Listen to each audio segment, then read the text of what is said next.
സദാശിവസമാരജം. ക്ലാസ്സില് പൗരാണിക ചിന്തയെക്കുറിച്ച് നിങ്ങളൊന്ന് പരിചയപ്പെടുത്തുക, അതാണ് സംഘാടകർ ഉദ്ദേശിച്ചത് എന്നാണ് ഞാൻ ധരിച്ചു വശായിരുന്നത്. അതുകൊണ്ട് ആയുർവേദ ചിന്ത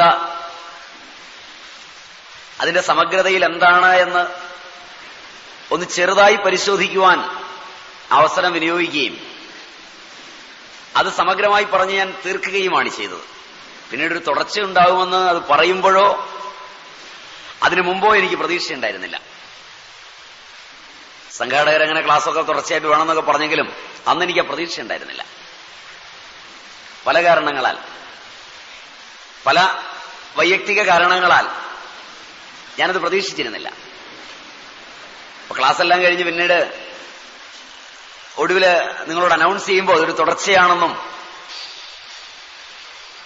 അതില് ക്ലാസ്സിന് ശേഷം നിങ്ങൾക്ക് സംശയങ്ങളുണ്ടെങ്കിൽ തീർക്കാമെന്നും ഒക്കെ പറഞ്ഞപ്പോ ഏതറ്റം മുതൽ തുടങ്ങണം എന്ന ശങ്ക ഇന്ന് എനിക്കുണ്ട്. അന്നില്ല.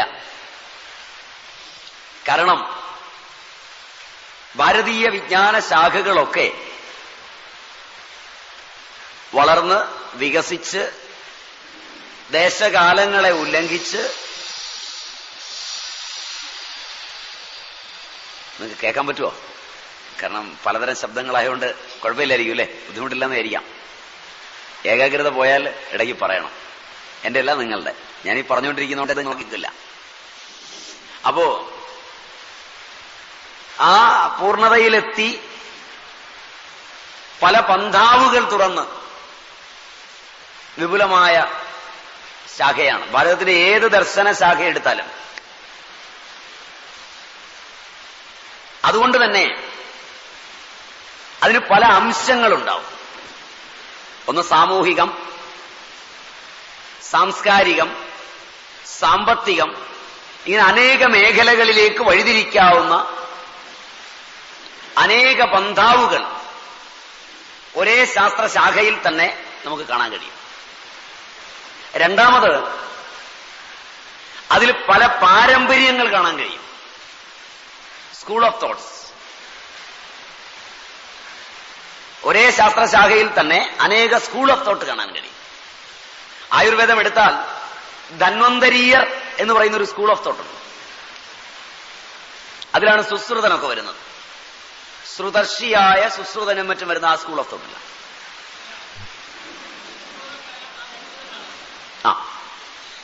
ആ ധന്വന്തരീയർ എന്ന് പറയുന്ന ആ സ്കൂൾ ഓഫ് തോട്ടിലാണ്. മറ്റൊരു സ്കൂൾ ഓഫ് തോട്ടാണ് ചരകാദികളിലൂടെ വരുന്നത്.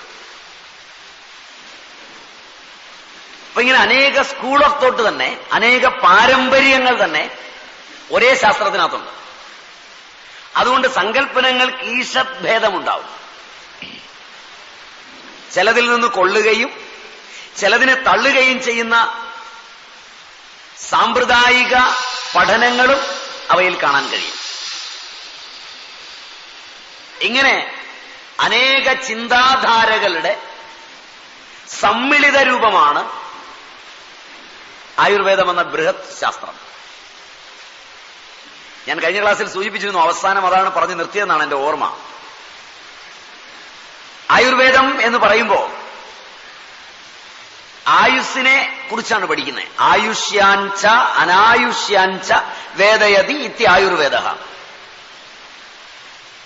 ഞാൻ കഴിഞ്ഞ ക്ലാസ്സിൽ പറഞ്ഞു എന്നാ എന്റെ ഓർമ്മ. അപ്പൊ ആയുസ് പഠനവിധേയമാക്കുക. ഓരോ ജീവിക്കും ഒരു ജീവിതകാലമുണ്ട്.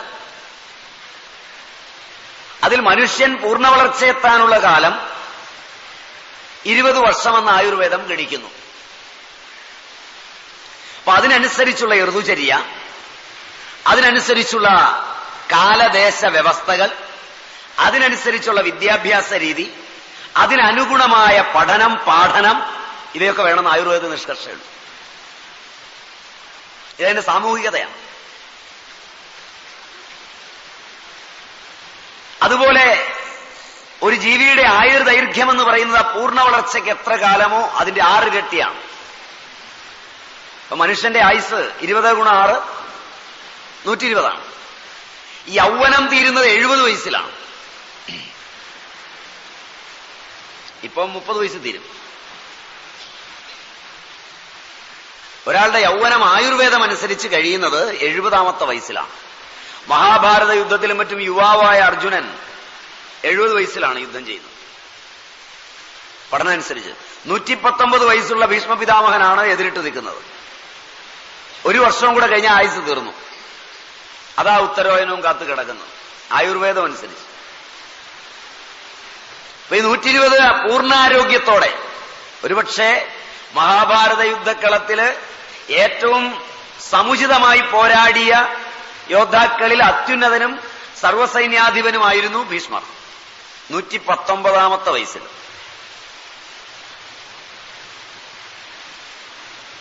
ഒരു ചരിത്ര ഗ്രന്ഥമാണോ അല്ലയോ നമുക്കറിയില്ല. എന്തായാലും അന്നത്തെ ഋഷികവിയുടെ സങ്കല്പനത്തിലുണ്ടായതാണെങ്കിലും 119 വയസ്സ് എന്ന് പറയുന്നത് സങ്കല്പത്തിലുണ്ടാവണം. അപ്പൊ അന്ന് അങ്ങനെയുള്ളവരൊക്കെ ജീവിച്ചിട്ടുണ്ടാവണം, ഏറ്റവും ചുരുങ്ങിയത്. അപ്പൊ ഇങ്ങനെ 119 വയസ്സില് പൂർണ്ണാരോഗ്യത്തോടുകൂടി ഇരിക്കാൻ അവകാശമുള്ളവനാണ് മനുഷ്യൻ. അനായാസേന മരിക്കാനും, അനായാസേന, അതാണ് ജീവിതത്തിന്റെ സൗഭാഗ്യം. ജീവിച്ചിരിക്കുന്നിടത്തോളം കാലം ശരീരം കൊണ്ടും മനസ്സുകൊണ്ടും ബുദ്ധി കൊണ്ടുമെല്ലാം അനുഭവിക്കേണ്ട സൗഭാഗ്യങ്ങളൊക്കെ ഭംഗിയായി അനുഭവിക്കേണ്ടവനും തൃപ്തനായി ഭൂമിയോട് വിട പറയേണ്ടവനുമാണ് മനുഷ്യൻ എന്ന് ചിന്തിക്കുമ്പോൾ ആയുസിനെ പറ്റി ചിന്തിക്കേണ്ടത്. ആയുർവേദത്തിന്റെ 1ാം ഭാഗം ആ നിലയിൽ സ്വസ്ഥന്റെ നിലയാണ്. ആരോഗ്യം എന്നത് കഴിഞ്ഞിട്ട് മാത്രമേ അനാരോഗ്യം എന്ന വിഷയം വരുന്നുള്ളൂ. ആരോഗ്യമില്ലാത്ത അവസ്ഥയല്ല അനാരോഗ്യം. അഥവാ വൈശേഷിക ദർശനം ദ്രവ്യത്തെ പഠിപ്പിക്കുമ്പോൾ അഭാവം എന്നൊരു ദ്രവ്യമുണ്ട്, അതല്ല അനാരോഗ്യം. പലരും ആരോഗ്യത്തിന്റെ അഭാവം, അനാരോഗ്യമെന്ന് പദം പറയാം. ആരോഗ്യത്തിന്റെ ലക്ഷണങ്ങളും അനാരോഗ്യത്തിന്റെ ലക്ഷണങ്ങളും വ്യത്യസ്തങ്ങളാണ്. ആരോഗ്യത്തിന്റെ ലക്ഷണങ്ങളുടെ അഭാവമല്ല അനാരോഗ്യമുള്ളവനിൽ കാണുന്നത്. അതുകൊണ്ട് തന്നെ ആരോഗ്യമില്ലാത്ത അവസ്ഥ ആരോഗ്യം എന്നതിന്റെ ഒരു അഭാവമല്ല. ഇരുട്ടും വെളിച്ചവും പോലെ ഇരുട്ട് അഭാവമാണ്. ഒരഭാവ ദ്രവ്യമാണ് ഇരുട്ട്. ദ്രവ്യം, കർമ്മം, ഗുണം, വിശേഷം, സാമാന്യം, സമവായം, അഭാവം, ഇവയൊക്കെ വൈശേഷികത്തിൽ വളരെ പ്രാധാന്യം അർഹിക്കുന്ന പഠനങ്ങളാണ്. അതൊക്കെ നമുക്ക് മുന്നോട്ട് ചെല്ലുമ്പോ ആവശ്യം വന്നേക്കാം, പഠിക്കേണ്ടി വന്നേക്കാം. ഇപ്പൊ അതൊക്കെ പറയാൻ തുടങ്ങിയാൽ നിങ്ങൾ പകുതി പേര് ചിലപ്പോൾ ഏറ്റുപോയി എന്ന് വരും. അപ്പൊ പിന്നെ ഞാൻ വെറുതെ ഇവിടെ ഇരുന്നുകൊണ്ട് പറഞ്ഞുകൊണ്ടിരിക്കണം.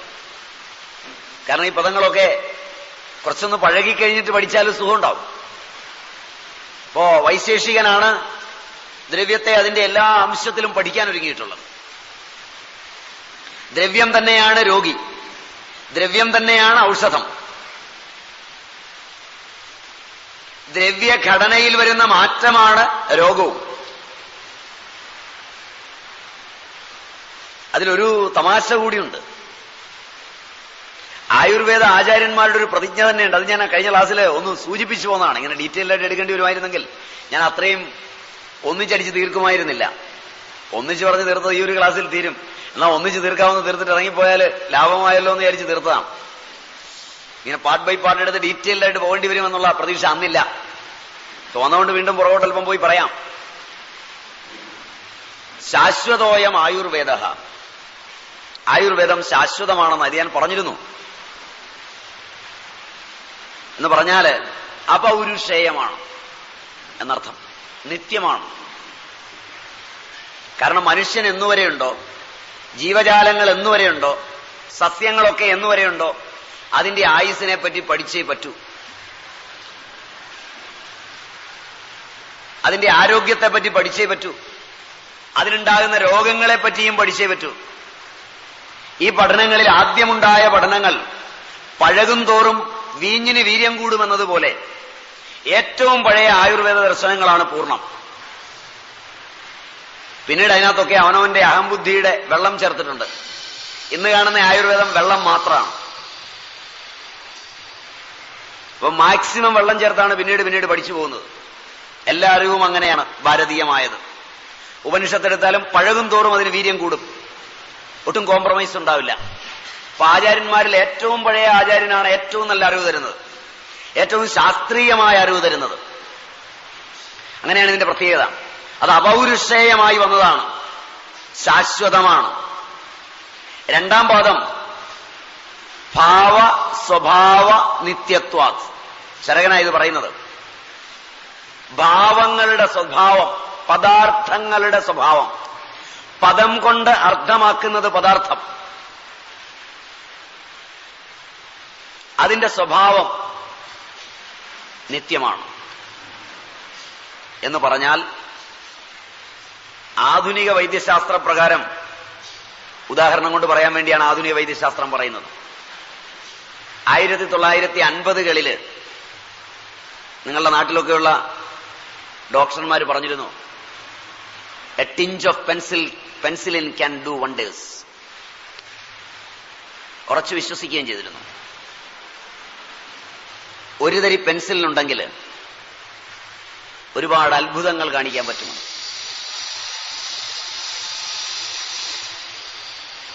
അതേ ഡോക്ടർമാരുടെ പുതിയ തലമുറ ഇന്ന് ഭയക്കുന്ന ഒരു സാധനമാണ് ഏത്? പെൻസിൽ. 1950കളിലൊക്കെ എടുത്താല്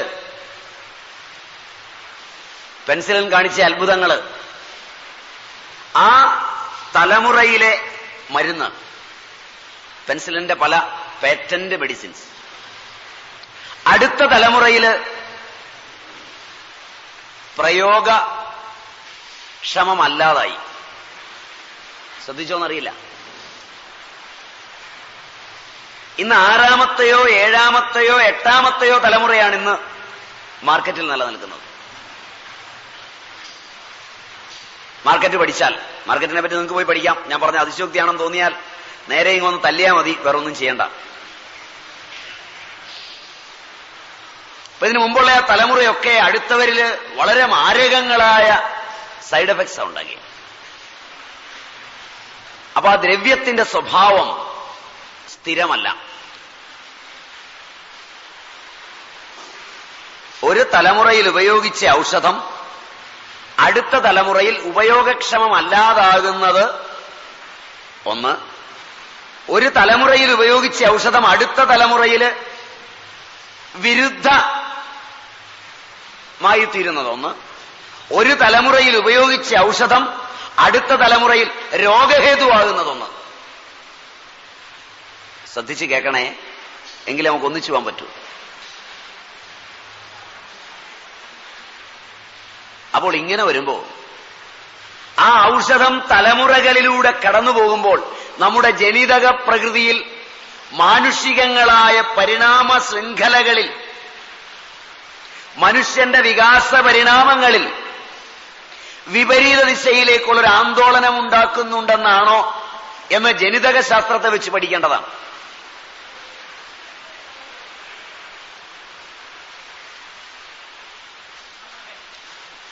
ഞാൻ ഒന്നും ഉണ്ടെന്നും ഇല്ലെന്നും പറയുന്നില്ല.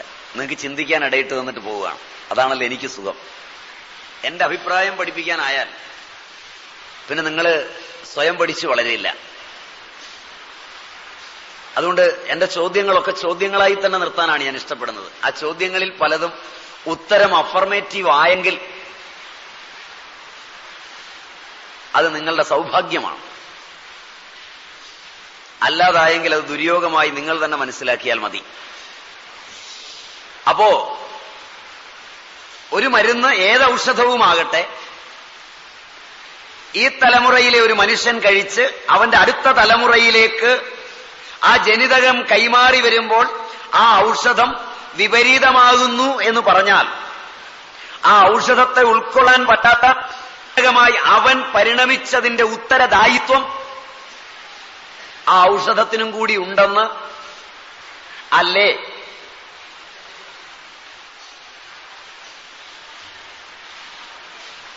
അങ്ങനെയാണെങ്കിൽ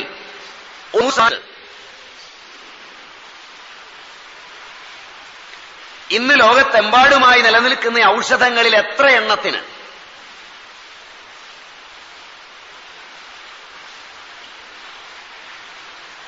അതിന്റെ രൂപപ്പെട്ട കാലങ്ങളിലെ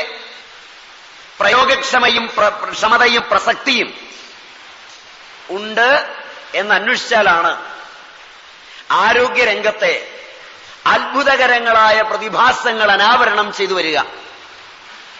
ഇത് ഞാൻ പറയുന്നതല്ല. ആയിരക്കണക്കിന് സംവത്സരങ്ങൾക്ക് മുമ്പ് ചരകൻ ചൂണ്ടിക്കാണിച്ചു എന്ന് പറയുമ്പോഴാണ് ഈ പരിണാമ ശൃംഖലകളെ മുഴുവൻ മാനവന്റെ പരിണാമ പ്രക്രിയയോട് ബന്ധപ്പെടുത്തി അവന്റെ ജന്മജന്മാന്തരങ്ങളുടെ അവന്റെ ജനിയുടെ അവന്റെ ജനിതക പരിണാമത്തിന്റെ ആഴങ്ങളിലേക്ക് ചരകൻ ആണ്ടിറങ്ങിയെന്ന് കണ്ടെത്താൻ കഴിയാം. ആ ചരകൻ മണ്ടനാണെന്ന് പഠിക്കുന്ന നമ്മുടെ ഗതി ഒന്ന് ആലോചിച്ച് നോക്കി. ജനിതക വിജ്ഞാനം ഇനിയും ജനിതക സംഗീതം ഇനിയും പൂർണ്ണമായി മാനവന് കൈക്കിട്ടി കഴിഞ്ഞിട്ടില്ല.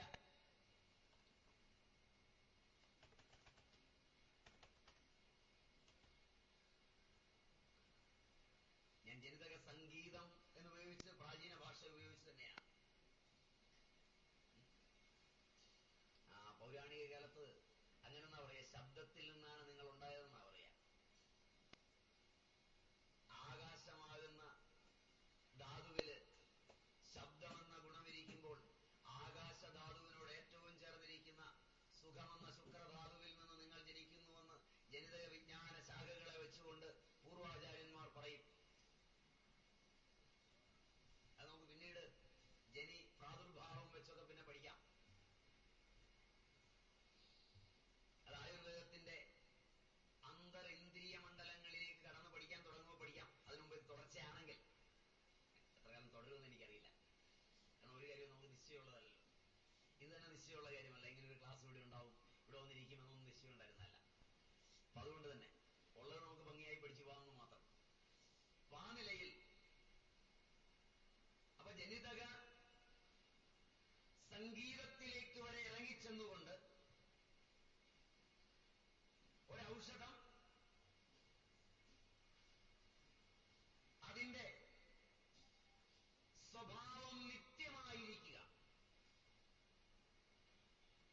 അവ മാത്രം ഔഷധമായി പരിഗണിക്കുക,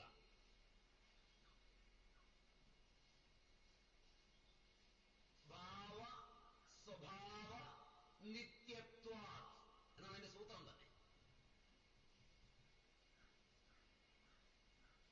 തുളസിയുടെ സ്വഭാവം കിഴാർനെല്ലിയുടെ സ്വഭാവം,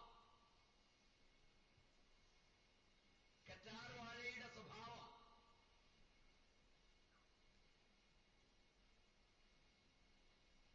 ഇങ്ങനെ ഔഷധമായി പ്രയോഗിക്കുന്ന രാജനിഘണ്ടു, പാവപ്രകാശ നിഘണ്ടു, ധന്വന്തരി നിഘണ്ടു മുതലായ ഗ്രന്ഥങ്ങളിലൂടെ വർണ്ണിച്ചിട്ടുള്ള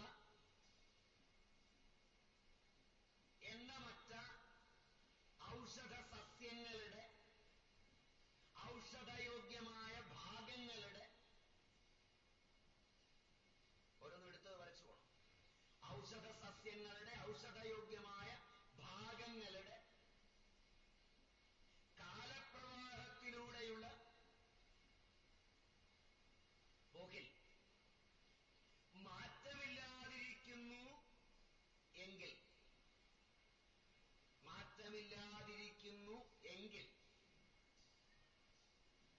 അന്നെഴുതിയ പുസ്തകവും അന്നെഴുതിയ ഔഷധവും ഇന്ന് പ്രയോജനപ്രദമാണ്.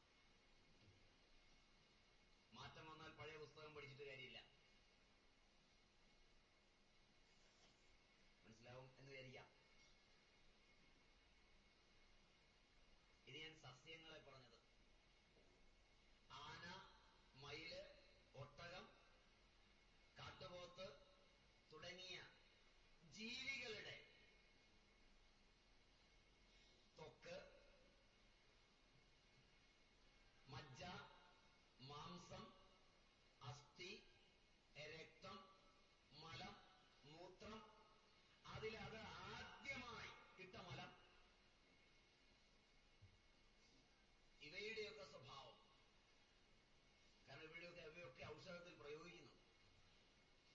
പലതും.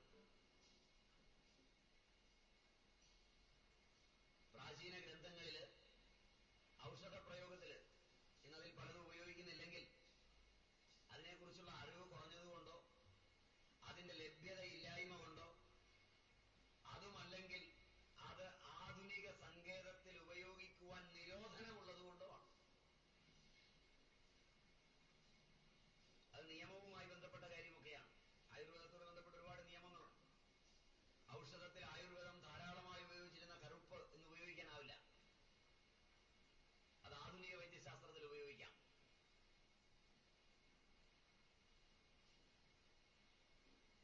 രണ്ടു തരം കറുപ്പും, ഇന്ത്യയിൽ ഉണ്ടാകുന്നതും ചൈനയിൽ നിന്ന് വരുന്നതും, രണ്ടിനും രണ്ടു തരത്തിലുള്ള ഉപയോഗമാണ്. അതിന് രണ്ടും ഇപ്പൊ നിങ്ങൾക്ക് ഉപയോഗിക്കാനാവില്ല. പിന്നെ വിവരമുള്ള വൈദ്യന്മാർ ആർട്ടിഫിഷ്യലായിട്ടൊക്കെ ഉണ്ടാക്കുന്നുണ്ട്, പകരം ഉപയോഗിക്കാവുന്നതാണ്. അതിന് ഫോർമുലയൊക്കെ അവർക്കറിയാം. അതിന് കറുപ്പേടി വെച്ച് പിടിപ്പിക്കാതെ അവരുണ്ടാക്കും. അത് വൈദ്യശാസ്ത്രം അത്ര അറിഞ്ഞവൻ, അല്ലാത്തൊന്നും നിവർത്തിയില്ല.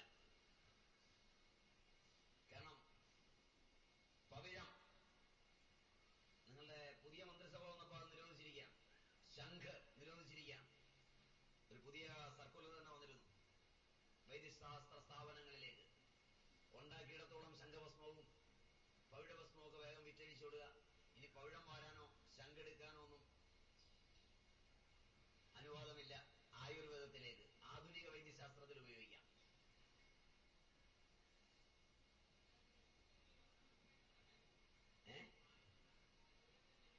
അതൊക്കെ നിങ്ങൾ മന്ത്രിസഭയ്ക്ക് എഴുതി ചോദിക്കുക. ഞാൻ കഴിഞ്ഞോണ പറഞ്ഞല്ലോ, നെഹ്റു മുതൽ പുതിയ പ്രധാനമന്ത്രി വരെ എല്ലാവരും ഇതിനോട് സമീപിച്ച രീതി കഴിഞ്ഞ ക്ലാസ്സിൽ ഞാൻ പറഞ്ഞതാണ്. അതൊക്കെ നിയമം ബന്ധപ്പെടുന്ന കാര്യമാണ്.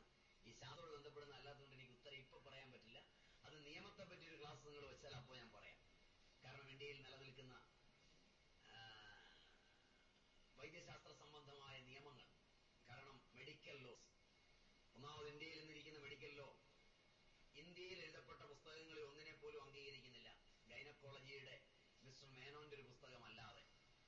ഗൈനക്കോളജിയിൽ മിസ്റ്റർ മേനോൻ എഴുതിയൊരു പുസ്തകം ഒഴിച്ച് ഒരു ഇന്ത്യൻ ബുക്കും ലോയിൽ റഫറൻസിനില്ല. പാശ്ചാത്യമായ ചുറ്റുപാടുകളിൽ എഴുതപ്പെട്ട ഗ്രന്ഥങ്ങളും അവിടുത്തെ ചുറ്റുപാടുകളിലുള്ള സംജ്ഞകളും അവിടുത്തെ ചുറ്റുപാടുകളിലുള്ള ആരോഗ്യരംഗത്തെ നിയമങ്ങളും ആണ് ഇന്നിവിടെ നിയമമായിരിക്കുന്നത്. അതുകൊണ്ട് തന്നെ ഒരു ഡോക്ടറെ കോടതിക്കകത്ത് കയറ്റിയാൽ ഈ പറഞ്ഞ കാര്യങ്ങളൊക്കെ ഒബ്സർവ് ചെയ്തോ എന്നൊരു വക്കീലിന് ഇവിടുത്തെ കാര്യങ്ങളൊന്നും അറിയില്ല. അയാൾ റെഫർ ചെയ്യാൻ കൊടുത്തിരിക്കുന്ന പുസ്തകത്തിന്റെ അടിസ്ഥാനത്തിൽ നിയമം ചോദിച്ചാൽ ഡോക്ടർക്ക് പറയേണ്ടി ഒരു ഒബ്സർവ് ചെയ്തില്ല, നേരെ അകത്തോട്ട് പോവുകയും ചെയ്യാം.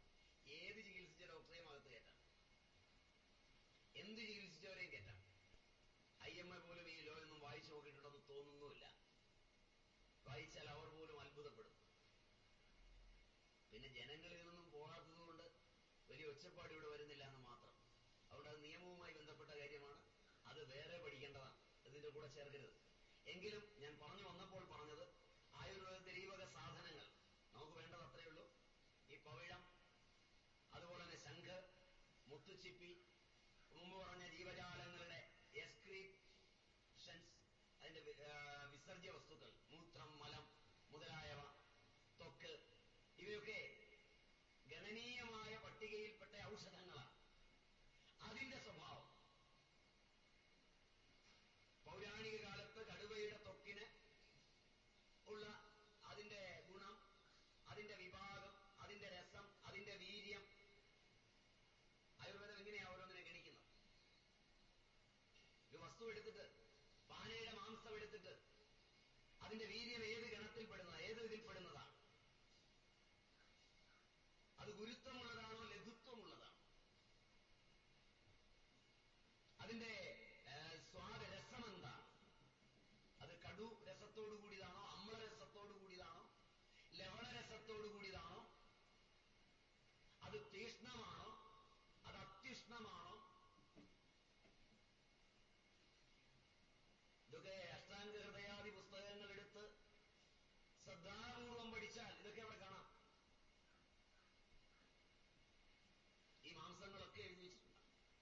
പേർഷ്യമാരൊക്കെ തിന്നിട്ടാണോ എഴുതിയെ? അതൊന്നും ഇങ്ങോട്ട് ചോദിച്ചേക്കരുത്. അവർ തിന്നു നോക്കിയിട്ടാണോ ഈ രസമൊക്കെ എഴുതിയെ? തിന്നു കഴിഞ്ഞാൽ അവരുടെ ഉള്ളിൽ പതിച്ച് അന്നം കിട്ടമായി തീർന്നിട്ട് അതെടുത്ത് ഗവേഷണം ചെയ്തിട്ടാണോ എഴുതിയേ? അന്നം പക്വമായി കഴിഞ്ഞ് അതിനെ രൂപപ്പെടുമ്പോൾ അത് എങ്ങനെ രൂപപ്പെടുന്നു, അത് പാകമാകുമ്പോൾ എങ്ങനെയാകുന്നു, ഇതൊക്കെ എഴുതി വെച്ച പുസ്തകങ്ങൾ. ആ പുസ്തകങ്ങളിലൂടെ കടന്നുപോയാൽ അന്നത്തെ ആനയുടെ മാംസവും ഇന്നത്തെ ആനയുടെ മാംസവും, അന്നത്തെ കടുവയുടെ തോലും ഇന്നത്തെ കടുവയുടെ തോലും ഒരേ ഭാവത്തോടു കൂടിയതാണെങ്കിൽ, അതിന്റെ സ്വഭാവം ഒന്നു തന്നെയാണെങ്കിൽ, ആ ദ്രവ്യത്തിന്റെ സ്വഭാവം ഒന്നു തന്നെയാണെങ്കിൽ അതിന്നും പ്രയോഗക്ഷമമാണ്. അല്ലെങ്കിൽ അല്ല. എന്നല്ലേ ഉത്തരം? എന്നല്ലേ ഉത്തരം? ചരകൻ പ്രതിജ്ഞ ചെയ്യുന്നു, ഒരേ ഭാവമുള്ളതാണ്, ഒരേ സ്വഭാവമുള്ളതാണ്. ഭാവ സ്വഭാവ നിത്യത്വ. ഭാവങ്ങളുടെ സ്വഭാവം നിത്യമാണ്. കാരണം ഭാവങ്ങൾ അഥവാ ദ്രവ്യങ്ങൾ പാഞ്ചഭൗതികമാണ്. കാരണമായി അവർ പറയും ആകാശം, വായു, അഗ്നി, ജലം, പൃഥ്വി, ഈ 5 ധാതുക്കൾ ചേർന്നിട്ടാണ് എല്ലാ ദ്രവ്യവും സംജാതമാകുന്നത്. അതിന്റെ ചേരുവയുടെ അനുപാത മാറ്റമാണ് വ്യത്യസ്ത ജാതികളും വ്യത്യസ്ത ഗുണങ്ങളോടുകൂടിയവയും വ്യത്യസ്ത വീര്യമുള്ളവയും വ്യത്യസ്ത വിഭാഗമുള്ളവയുമായി ദ്രവ്യങ്ങൾ ഉണ്ടായിരിക്കുന്നത്.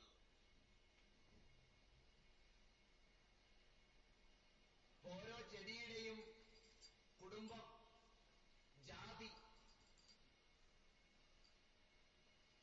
വർണ്ണാധികരണത്തിൽപ്പെടുന്നത്